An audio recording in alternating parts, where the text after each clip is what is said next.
नितिन गडकरी जी और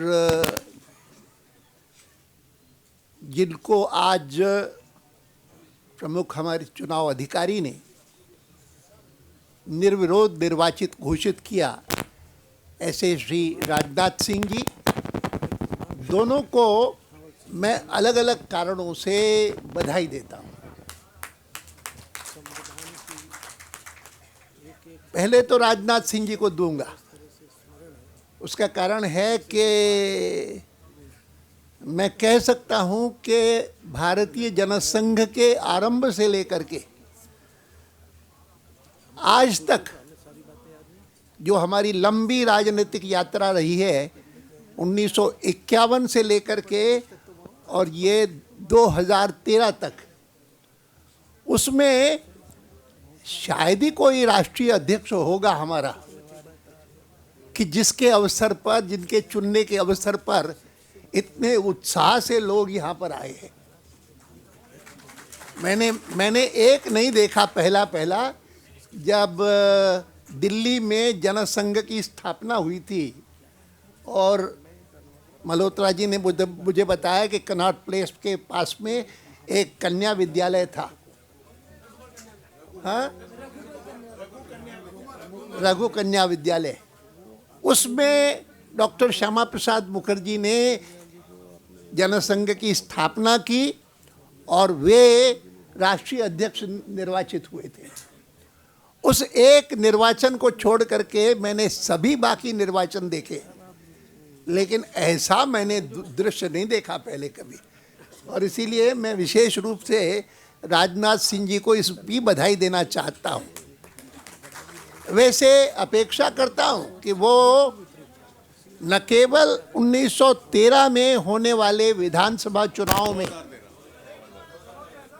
2013 में या 2014 में या 2013-14 किसी में भी अगर लोकसभा का चुनाव होता है, आखिर तो कई चुनाव होने हैं, विधानसभा के और फिर लोकसभा का, इन्हीं 2 सालों में होगा। और उनका कार्यकाल घोषित किया हमारे चुनाव अधिकारी ने कि वो 2013 से लेकर के 15 तक है। तो उनको इन सब में विजय दिलवाना ये एक बहुत बड़ा कार्य होगा और जिसके लिए परिश्रम चाहिए, कर्मठता चाहिए और लोगों को जुटाने की क्षमता चाहिए, जो उनमें पर्याप्त रूप से है। उन्होंने किया है बहुत बार। मैं एक बात और कहता हूँ कि ये जो धारणा कभी कभी रहती है ना कि हम शहरी पार्टी हैं, गांव में हमारा इतना प्रभाव नहीं है। वैसे चुनाव परिणाम इस बात को पुष्ट नहीं करते कभी भी। आरंभ से लेकर के चुनाव परिणाम आए हैं। मैं तो सबसे बड़े मध्य प्रदेश में जानता हूं कि वर्षों तक किसी शहर में हमको सफलता नहीं मिलती थी और वर्षों तक केवल मात्र ग्रामीण कॉन्स्टिट्यूएंसीज में ही हम जीतते थे। अब तो स्थिति बिल्कुल बदल गई है। यहाँ तक कि मध्य प्रदेश का मैंने उल्लेख किया तो उस दिन बहुत खुशी हुई जिस दिन एक दिन हम गए थे राष्ट्रपति भवन में, सुषमा जी भी थी, और बहुत खुशी हुई जब हमारे शिवराज जी को वहाँ पर राष्ट्रपति की ओर से सम्मानित किया गया कि हिंदुस्तान भर में किसी प्रदेश में अगर सर्वाधिक कृषि क्षेत्र में ग्रोथ हुई है, प्रगति हुई है, तो सर्वाधिक जो है वह मध्य प्रदेश है। और वो जबकि उससे पहले जब उन्होंने कार्य संभाला था तब शायद हिंदुस्तान में सबसे नीचे पर था, उसको उन्होंने सबसे बड़ा बना दिया। और इतनी 18% ग्रोथ रेट कृषि क्षेत्र में ये प्राप्त करना, जबकि शुरू में वो 2-3 थी, और वहाँ से लेकर के वहाँ पहुँचाना, और वो हमारा एक बड़ा प्रदेश, छोटा प्रदेश नहीं है, बड़ा प्रदेश, बहुत बड़ी खुशी की बात थी। लेकिन वर्षों से संसद में भी, लोकसभा में भी राजनाथ जी इस पर फोकस करते रहे हैं, किसानों की समस्याओं पर, कृषि पर, जिस प्रकार से फोकस करते रहे हैं, मुझे विश्वास है कि वो अब पार्टी पूरी की पूरी और सब प्रदेशों में इन्हीं बातों पर बल दे करके वह पार्टी को आगे बढ़ाएंगे। और वाजपेयी जी जब भारतीय जनता पार्टी के अध्यक्ष बने थे मुंबई में, तब उन्होंने सबको कहा था कि बहुत सारे लोगों में ये बात रहती है कि राजनीतिक दल ऐसे ही होते हैं, कोई उनमें प्रामाणिकता नहीं होती, भ्रष्टाचार भी बहुत होता है, इत्यादि इत्यादि। लेकिन हमको अपने पार्टी के बारे में, भारतीय जनता पार्टी के बारे में ये प्रमाणित करके दिखाना चाहिए that this is a party with a difference. और यह जो नारा है या यह जो घोषणा है, यह जो संकल्प है, वह कई बार हमारे विरोधी हमारे विरुद्ध यूज़ करते हैं, उपयोग करते हैं और कहते हैं कि ये कहते हैं कि we are a party with a difference. कहाँ डिफरेंस है? डिफरेंसेस हैं, डिफरेंस कहाँ है? इस प्रकार की कोई व्यंग्यात्मक बात करते हैं। मैं कहता हूँ कि आज का ये जो अवसर है, जब राजनाथ सिंह जी ने कार्य को संभाला है, नेतृत्व को संभाला है, पार्टी की अध्यक्षता स्वीकार की है सर्वसम्मति से, इतनी बड़े सारे हिंदुस्तान भर के जितने हमारे नेशनल काउंसिल के मेंबर हैं, उन्होंने सब ने एक ही स्वर से उनको ये दायित्व सौंपा है। तो उनको इस बात की विशेष चिंता करनी चाहिए कि एक एक प्रदेश में जो भी लोग हैं वो रोल मॉडल्स बने, इस दृष्टि से कि पार्टी विद द डिफरेंस है। कम से कम जो प्रमुख लोग हैं उनमें कहीं कोई कमी नहीं दिखाई दे, नैतिकता की दृष्टि से, मोरालिटी की दृष्टि से, प्रामाणिकता की दृष्टि से, ईमानदारी की दृष्टि से।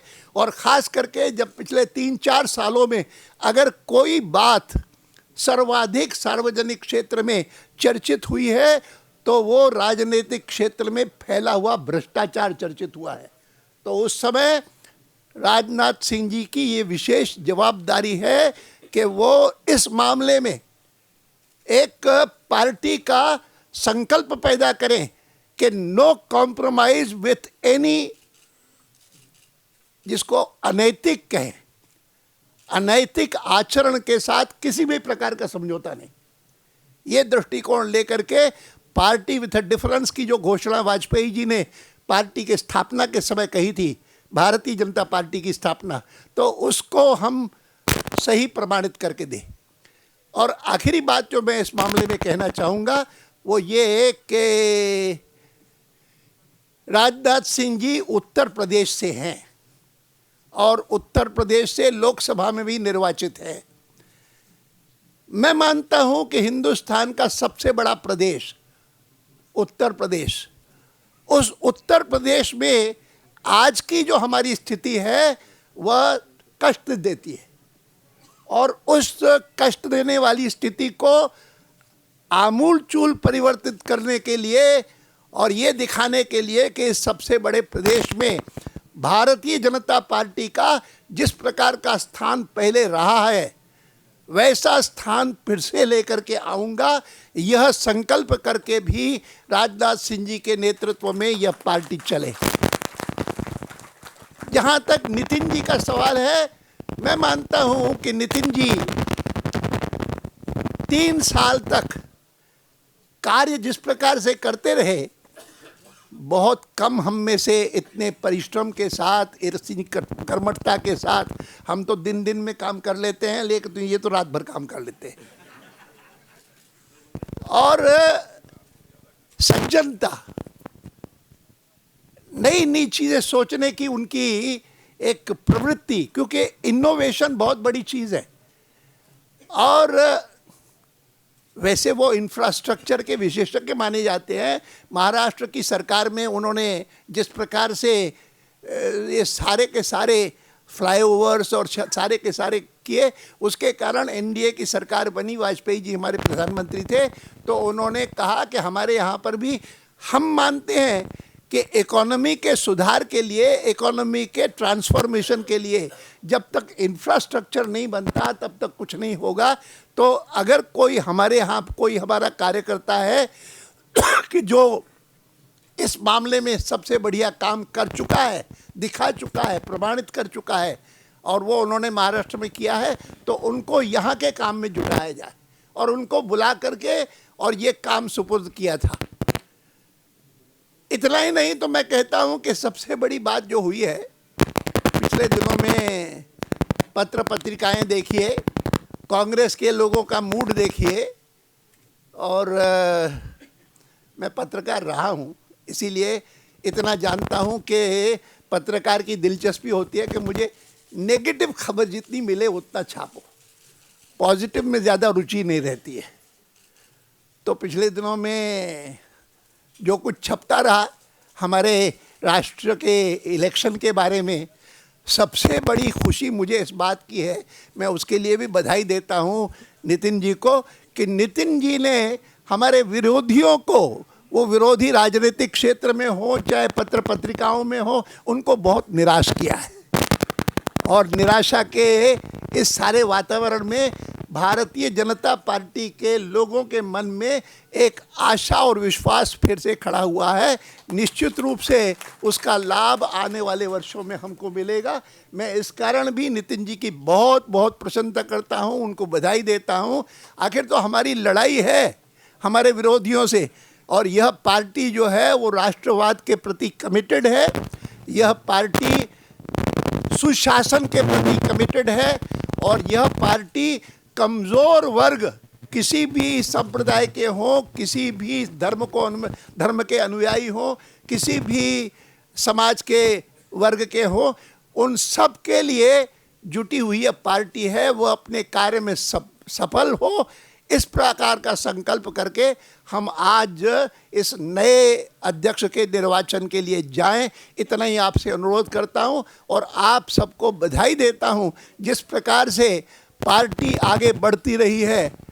आने वाले इन 2 सालों में चमत्कार करके दिखाइए कि लोग कहें कि हाँ, वास्तव में इस पार्टी ने जो निर्णय किया है कि हम 20वीं शताब्दी में जो नहीं कर सके वह 21वीं शताब्दी में करके दिखाएंगे, और 21वीं शताब्दी को भारत की शताब्दी बना करके दिखाएंगे। यह संकल्प करके जाएं।